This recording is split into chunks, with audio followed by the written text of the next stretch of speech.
Vamos para a nossa reflexão nessa hora. 1 Pedro, nós estamos meditando. Nós vimos a semana passada falando sobre santidade. E o primeiro capítulo termina, então, com isso. E ele começa o capítulo 2. Agora sim. A Bíblia para mim. Falando sobre unidade espiritual. Então, muito importante esse trecho para nós. Então, assim, Pedro termina falando até o 21 aí sobre santidade. E agora ele vai expressar como a igreja, então o corpo de Cristo, chamado para testemunhar dessa santidade, ele vai mostrar retratos dessa igreja. Ele vai falar que essa igreja é uma igreja que expressa amor, é uma igreja que ela é diversa na sua unidade, que ela serve como sacerdote e que é uma nação uma nação de outro mundo. Hoje, especificamente, nós vamos falar só do primeiro item, que é o amor. Então, 1 Pedro 1, verso 22, diz a palavra do Senhor: tendo purificado a vossa alma pela vossa obediência à verdade, tendo em vista o amor fraternal não fingindo, amai-vos de coração, uns aos outros ardentemente, pois foste regenerado não de semente corruptível, mas de incorruptível, mediante a palavra de Deus, a qual vive e é permanente. Pois toda a carne é como a erva, e toda a sua glória é como a flor do campo. Seca-se a erva e cai a flor. A palavra do Senhor, porém, permanece eternamente. Ora, esta é a palavra que vos foi evangelizada.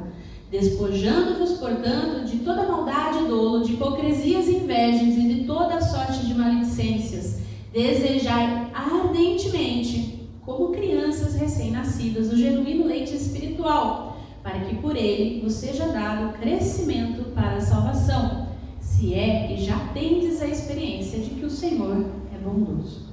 Palavras do Senhor. Nós somos filhos, membros da mesma família, por causa do amor de Deus. É isso que Pedro vem trazer para a gente. Por quê? Quando a gente começa a olhar para isso e considerar as implicações desse fato, a gente vai ser estimulado a construir e manter a unidade proposta.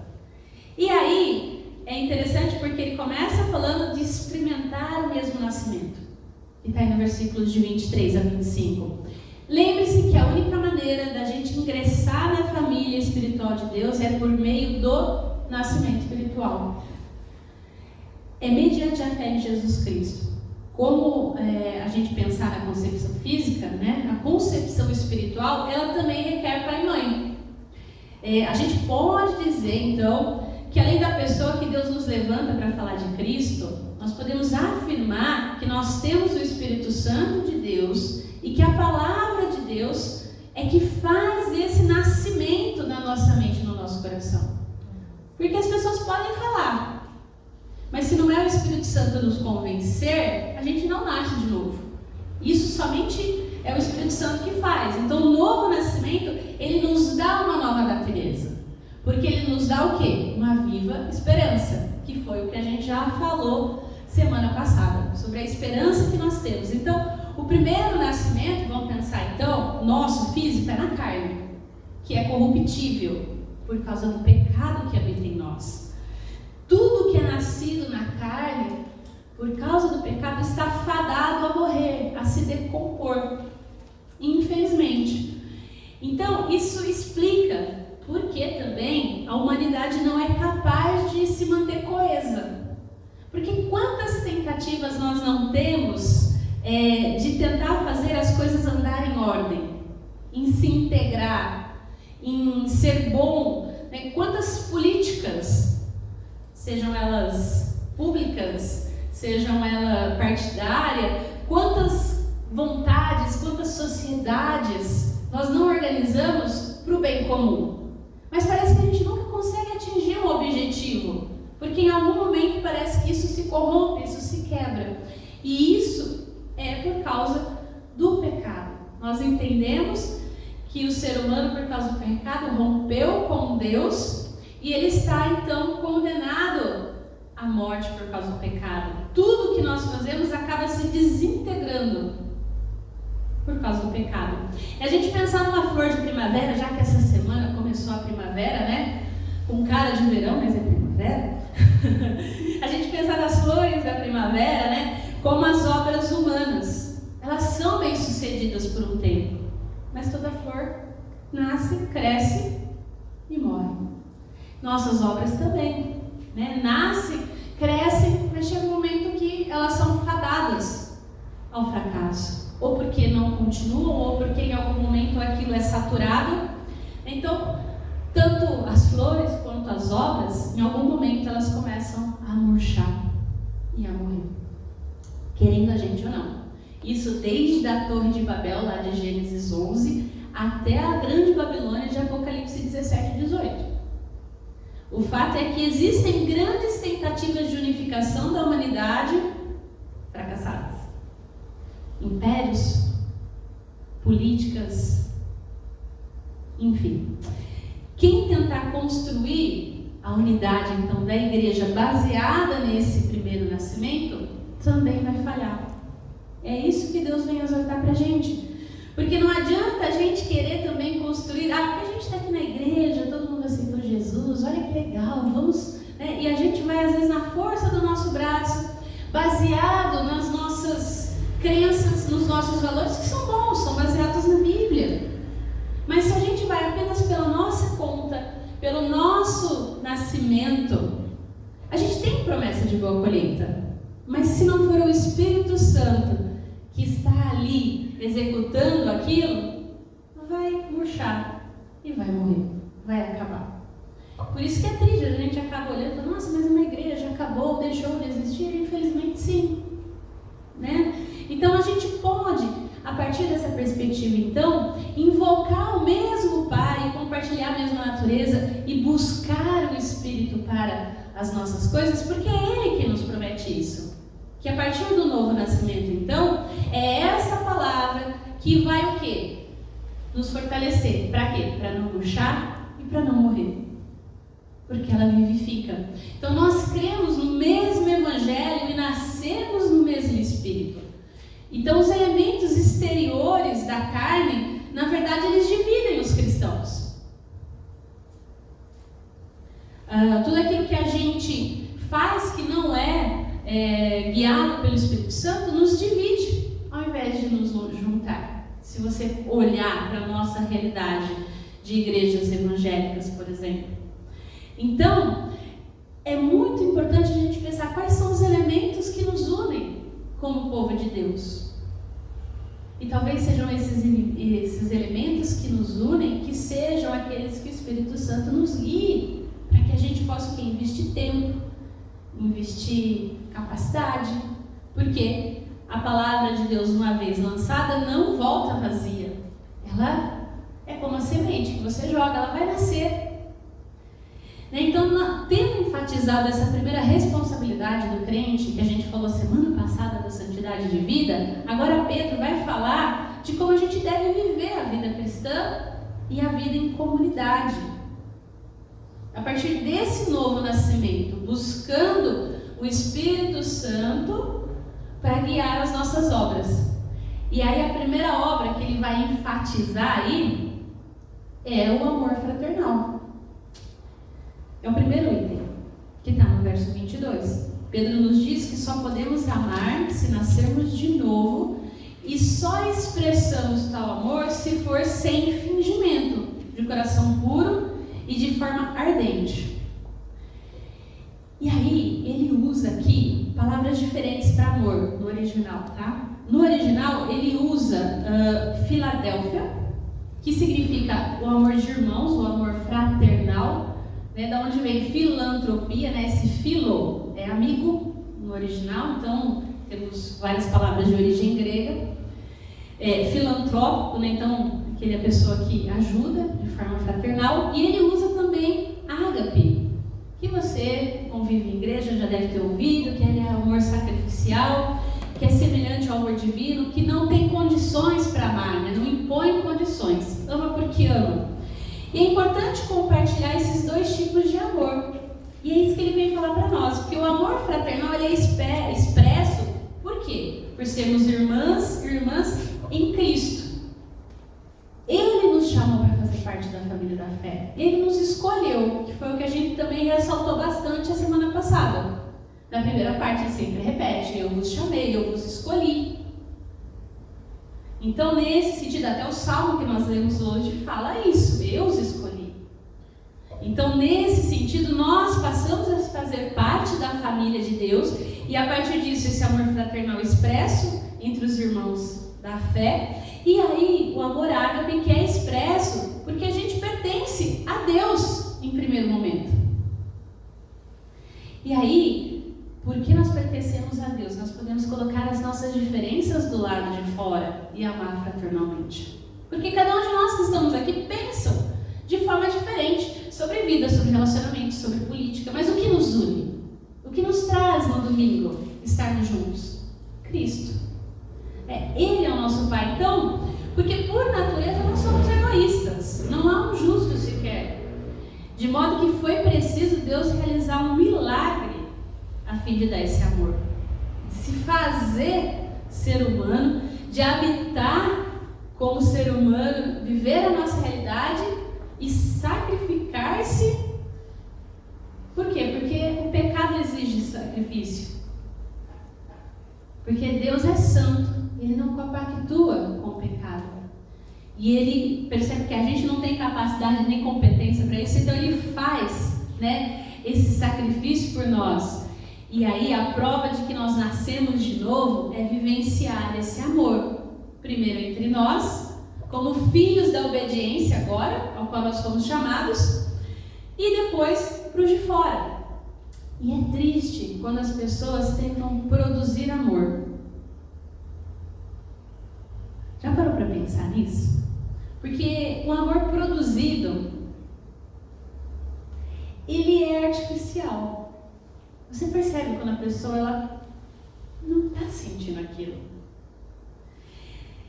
O amor compartilhado, que Deus nos chama a compartilhar, ele é o quê? É verdadeiro.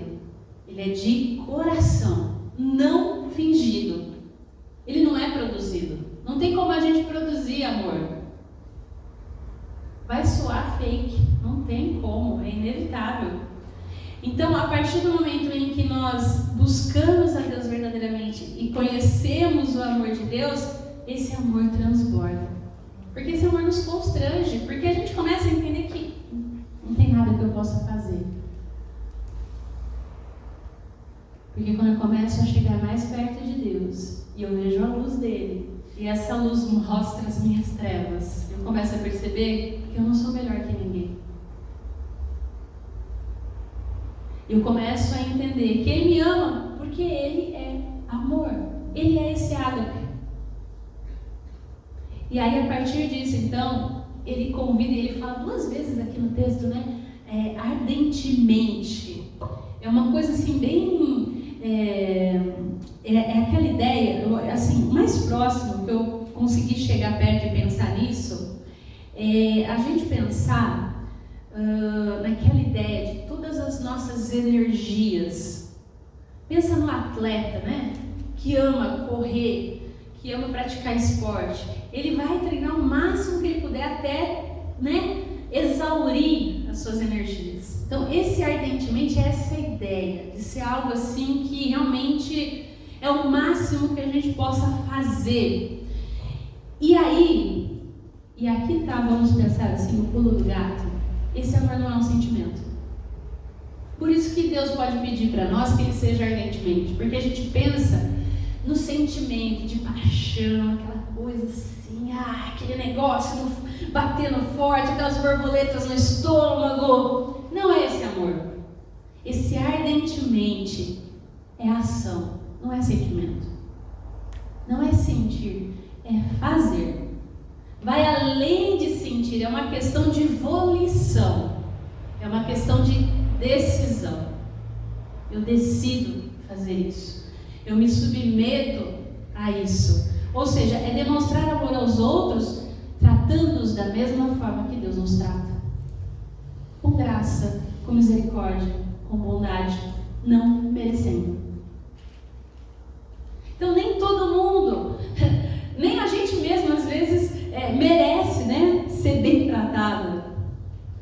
E Deus nos trata bem, porque essa é a natureza dele.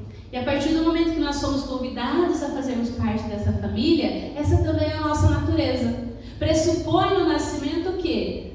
Por mais que você queira ou não, como diria Elis Regina, nós somos como nossos pais. O Belchior, né? A letra do Belchior. Querendo ou não, nós somos como nossos pais. A gente pode tentar fazer o máximo que a gente não queira, mas a gente transparece a natureza dos nossos pais biológicos. Em Cristo, como membros da família da fé, nós precisamos também transparecer qual? A natureza do nosso pai espiritual. E ele é amor. Ele nos ensina a amar o diferente. E é impossível amar de verdade e odiar os irmãos ao mesmo tempo. Não dá. Então, o Espírito de Deus, ele produz o fruto do Espírito na nossa vida, que é o amor. Então, esse amor é fruto de Deus habitando no nosso coração. É o primeiro fruto, se você olhar lá em Gálatas 5:22, é o amor. É uma decisão. E a partir, então, dessa decisão, a gente também pode alimentar a nossa vida, que é o que ele continua, parece que ele muda de assunto, mas ele não está mudando de assunto. Porque de repente ele está falando de amor, depois ele vai falar de alimentos espiritual, de leite, você fala assim, Pedro está viajando, né? Mas não, a palavra de Deus, ela tem vida, ela dá vida e ela sustenta a vida por causa do seu amor. E é a partir dessa perspectiva, então, que é preciso a gente ansiar pela palavra como recém-nascido. Porque é essa palavra, né, que vai edificar o nosso coração e mostrar como amar. E aí, é aquela ideia do recém-nascido que esguela pedindo leite da mãe. É essa a ideia. A gente deve desejar a palavra de Deus assim, de forma pura, porque é essa palavra que vai nos ajudar a crescer em amor. É ela que vai fazer com que eu quebre os paradigmas da minha vivência. Porque a gente cresce com alguns valores da vida, não, mas esse tipo de pessoa eu não vou amar, não vou ajudar, não vou fazer. E de repente está lá você fazendo o que você sempre falou que não ia fazer. Mas por quê? Porque você agora tem a natureza de Deus, e Deus ama aquele que não é amável. E é triste quando os cristãos não têm anseio pela palavra e preferem alimentar-se de entretenimento religioso, que é o que também Pedro vai ressaltar. Quando a gente cresce na palavra, é essa a ideia, né? Primeiro leite, depois o alimento sólido, e assim vai. E é assim na nossa vida. Então não adianta eu querer, eu venho aqui, eu participo do culto, nossa, que gostoso, que bom. Aí você vem 2, 3 vezes, de repente tem dia que você não vai sentir aquele frisson. Mas Deus falou com você, Deus alimentou você. E falou, não, eu vou voltar. E aquilo começa a edificar você. Agora, se eu venho no culto apenas para receber e experimentar, ter a experiência de fé e não me alimentar, porque vai chegar uma hora que a experiência vai ser falha. Vai falhar. Porque somos seres humanos que estamos aqui, a gente não tem uma expertise, né? Não fizemos o nosso curso de marketing religioso, como cativar o cliente para que ele volte, né? Mas brincadeiras à parte, a gente tem vivido isso. As pessoas querem a experiência pela experiência e esquecem de buscar a palavra, buscar esse alimento que vai edificar a nossa vida e que vai fazer a gente viver além da experiência. Porque a nossa fé chega uma hora que não é só se sentir bem, ela é provada no dia mau, e o dia mau não é bom. Ninguém gosta do dia mau, ninguém gosta da provação, da tempestade, da luta, mas ela vem. E a palavra não nos engana. O dia mau vem e Deus está conosco no dia mau também. E talvez a gente não vai ter um frisson, né, sabendo, mas Deus vai estar lá direcionando, nos dando capacidade. É isso que alimenta. E o amor é o começo. É o centro, é a conclusão do Evangelho. Então é a partir desse amor que eu sou alimentado, que eu sou edificado. O amor corrige, o amor confronta. O amor questiona. O amor amor ama. E aí, nesse sentido, a gente vê que a santidade que ele começou a falar lá no primeiro capítulo, ela nasce desse amor divino e nós temos conexão com esse Deus. Não é por eu ser santo que Deus se aproxima de mim, é porque o amor dele, no Espírito Santo, me santifica e faz eu caminhar. E de todas as virtudes cristãs possíveis, o amor é mais importante. Paulo fala em 1 Coríntios 12, 13, que se tem alguma coisa que você pode querer correr atrás de verdade, algum dom, é o amor. Que você dê tudo em troca disso. E Deus quer que a gente ame Ele. É aquela história do primeiro amor que Ele fala em Apocalipse 2. Realmente de forma ardente, profunda, onde a gente decida por Ele todos os dias. E essa deve ser a nossa marca. Essa deve ser a marca da igreja. É fácil amar? Não é. Porque a ação faz com que a gente ame até aquele que não é amável. Porque o amor nos tira da zona de conforto. E eu queria deixar uma frase do C.S. Lewis, no livro dele, 4 Amores, né? Ele falando sobre isso, ele fala: o único lugar fora do céu onde você pode ficar perfeitamente seguro de todos os problemas e perturbações do amor é o inferno. Você tem noção disso? O único lugar além do céu que você pode ficar perfeitamente seguro de todos os problemas e perturbações do amor é o inferno. O amor é trabalhoso. O amor, ele é indigno. Ele nos tira da zona de conforto. E a gente gosta da zona de conforto. Mas Deus nos constrange todos os dias a amar os não amáveis, a ser alguém melhor e mais parecido com Cristo.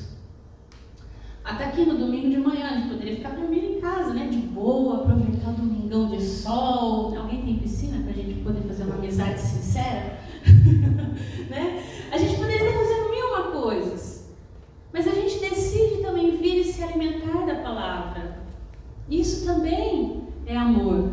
A gente recebe no nosso meio muitas vezes pedidos e solicitações de orações, por exemplo, de coisas assim: nossa, mas Deus nos manda amar, orar. O Diogo falou sobre a questão da oração, né? De nós às vezes chegarmos no final, depois de um tempo de oração, cansados, exauridos, e Deus nos exorta a amar mesmo assim, amá-lo com devoção, apesar do nosso cansaço. Isso é maravilhoso. E isso a gente só faz quando a gente realmente nasce de novo em Cristo, pela cruz, como nós cantamos, né? Gentilmente nós somos chamados. Ele nos atraiu. Ele nos ama de forma constrangedora. E a única coisa que a gente pode fazer em troca é amar. O amor de Deus é capaz de nos fazer amar os não amáveis? Aí fica essa pergunta. Porque somente quando o Espírito Santo vem e sopra sobre nós o seu amor, a sua graça, a sua misericórdia, a gente pode passar isso para frente. Então vê que é um processo. Nascer de novo, crescer em Cristo, amar como Ele ama e derramar na vida do outro. Que Deus nos ajude nesse processo, para que a gente possa ser, né, aqui em São Carlos, uma igreja que realmente seja amorosa e acolhedora, né? Que as pessoas cheguem e falem: nossa, eu me sinto bem, eu gosto. Mas não é só porque o culto é uma experiência agradável, mas porque fora daqui, das 4 paredes, na hora do corre diário, quem está com você? Não, eu sei que tem alguém orando por mim, eu sei que tem alguém que vai perguntar como é que as coisas estão, como não estão.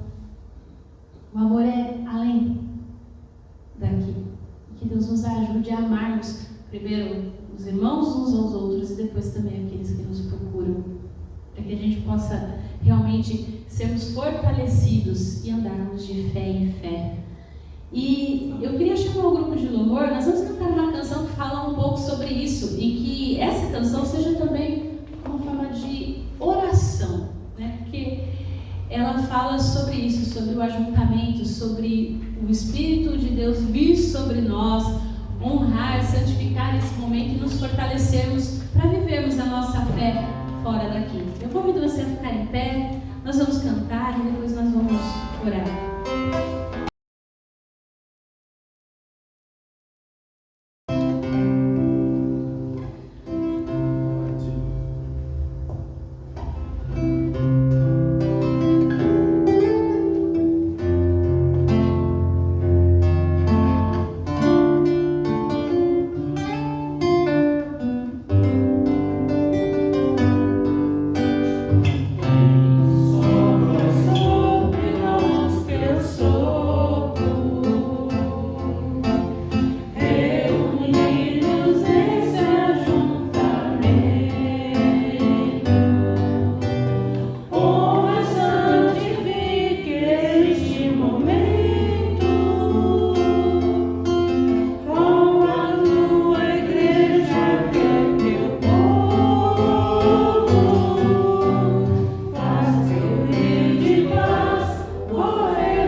Obrigada porque o Senhor nos chamou para vivermos a família da fé. Obrigada porque o Senhor em Cristo Jesus nos salvou e nos redimiu.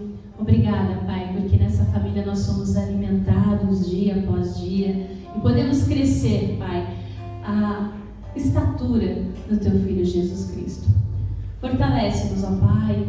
Dá, Senhor, que a nossa fé possa crescer, que nós possamos testemunhar do Teu amor e da Tua glória como igreja aqui em São Carlos, Pai. Pedimos, ó Deus, nesse momento por cada um que aqui está, por cada necessidade, por cada anseio, por cada dúvida, por cada medo. Que o Senhor, Pai, esteja abrindo as portas, ó Pai, de trabalho para aqueles que necessitam. Que o Senhor esteja, Pai, curando aqueles que precisam de cura e restauração. Pedimos de forma especial nessa hora pela vida do Vitor. Abençoa os exames que ele vai fazer. Dê, Senhor, aos médicos um diagnóstico para tratá-lo, Pai, para que ele possa ficar bem e ficar a família despreocupada. Pedimos pela vida do seu Pedro, ó Pai, seja com ele naquele leito, fortalece, Pai, a sua saúde, retira a sua dor. Também clamamos pela vida da dona Heloína, Senhor, fortalece ela. Pedimos também, Senhor, por esse encontro de famílias que o presbitério vai fazer, que seja um momento de comunhão, de santificação.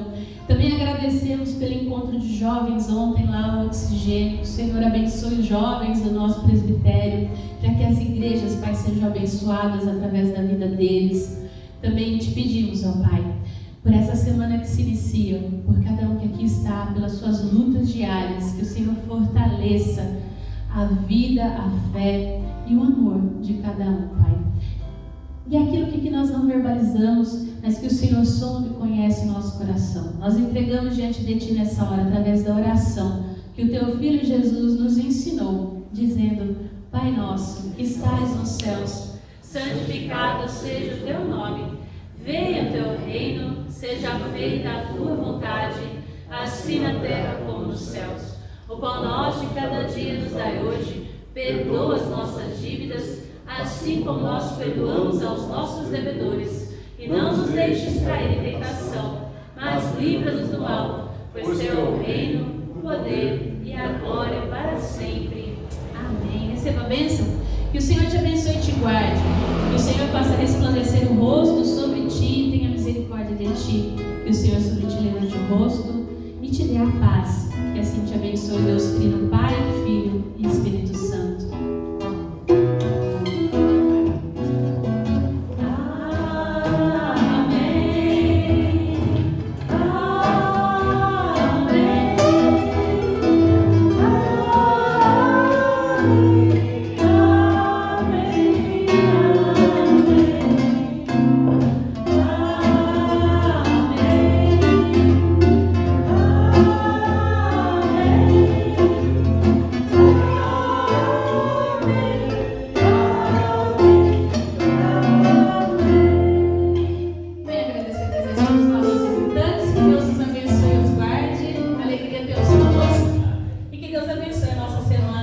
Vamos e sirvamos a Ele com alegria.